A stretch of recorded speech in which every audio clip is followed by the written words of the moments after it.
Alright, thanks for filling in for me, bud. Sorry I'm late. I'll take it from here. Hello, and welcome.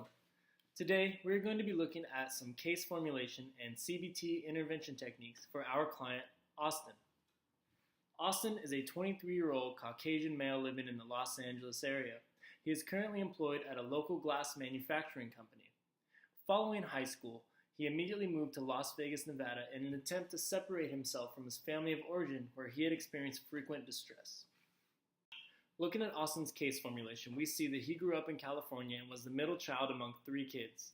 He had a lot of pressure growing up from his parents to be successful. His parents came from a very traditional background which very much influenced their ideas of success. Austin's siblings seemed to garner the respect of his parents a lot more easily than Austin could, and this caused a lot of distress for him as a child because he was constantly compared to them. When he would fail to meet expectations, his parents would ridicule him for his lack of ability and wish that he was more like his siblings.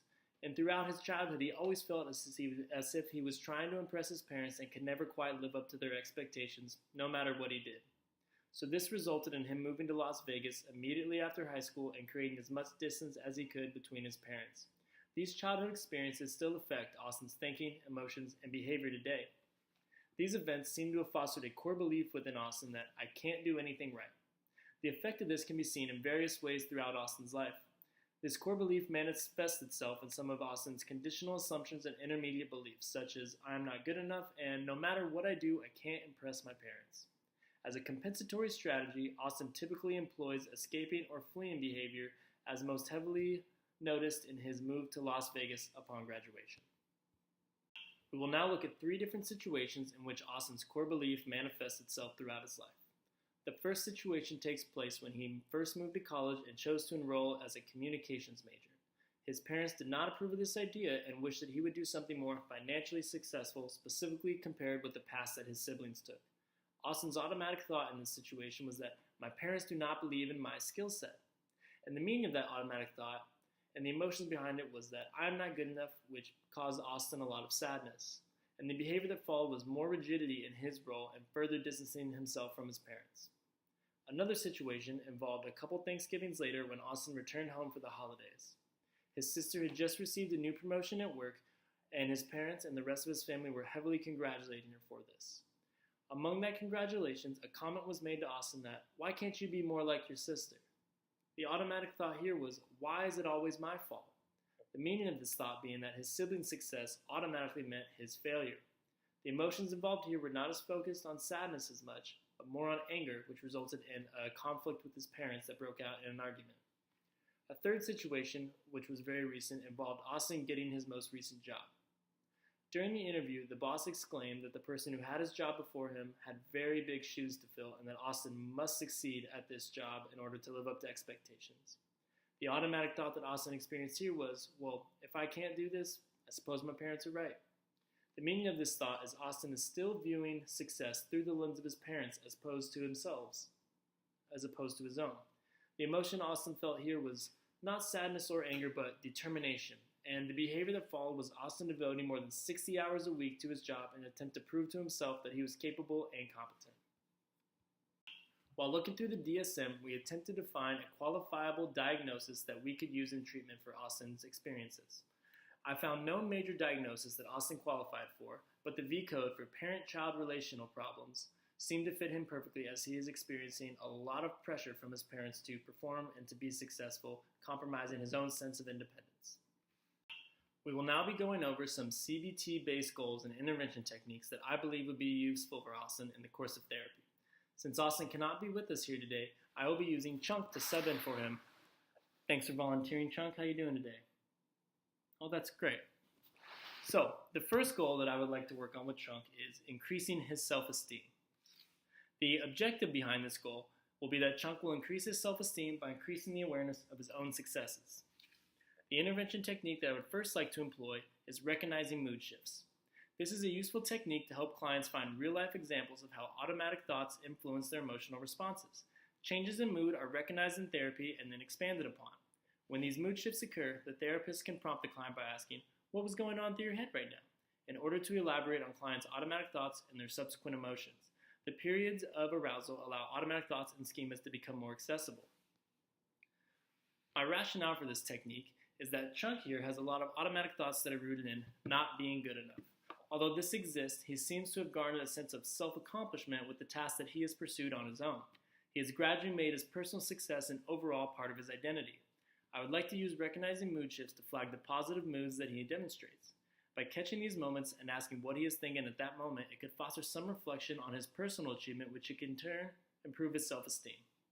A homework assignment that would fit nicely with this intervention would be for Chunk to journal and document each instance in the week where he experienced positive emotions in relation to his own sense of success.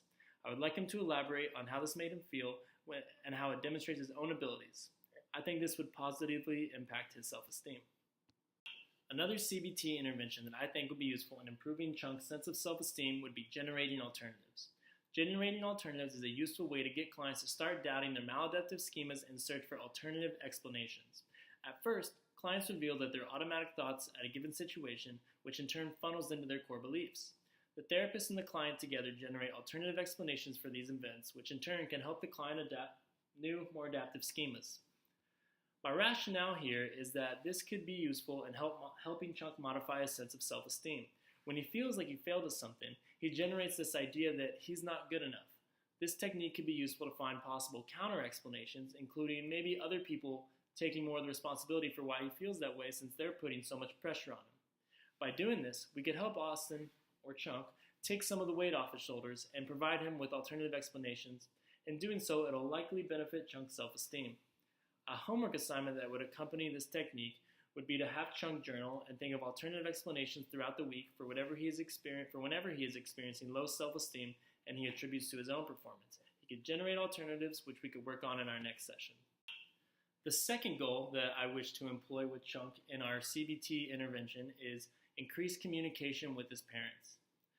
I think it would be healthy for him to increase healthy communication with parents by becoming more aware of his own feelings toward them and reducing the level of fighting.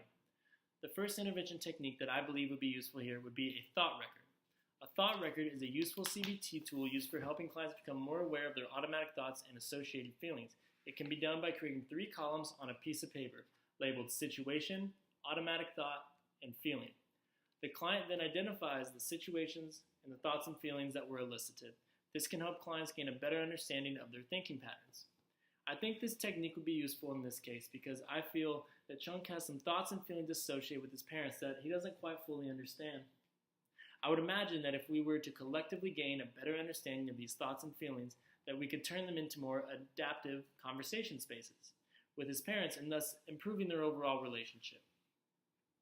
A homework assignment that I believe will go nicely with this technique would be to encourage Chunk to possibly share the thought record with his parents and elicit some feedback from them.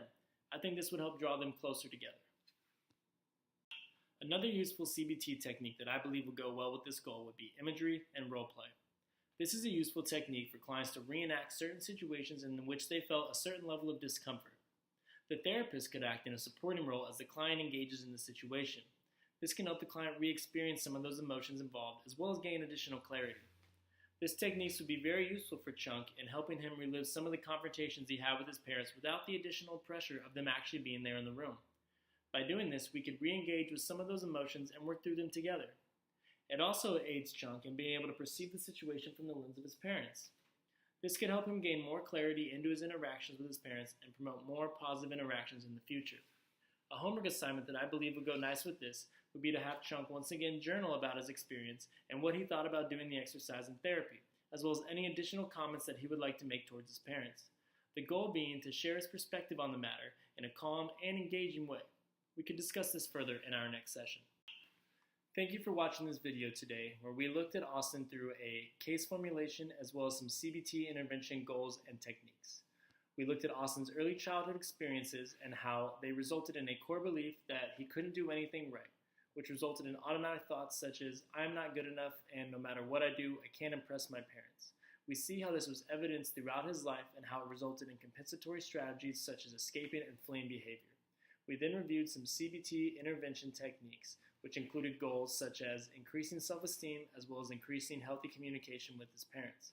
We looked at several interventions, including recognizing mood shifts, generating alternatives, imagery and role play, as well as thought records. I appreciate your time today, and a special thanks to Chunk for letting us into his life.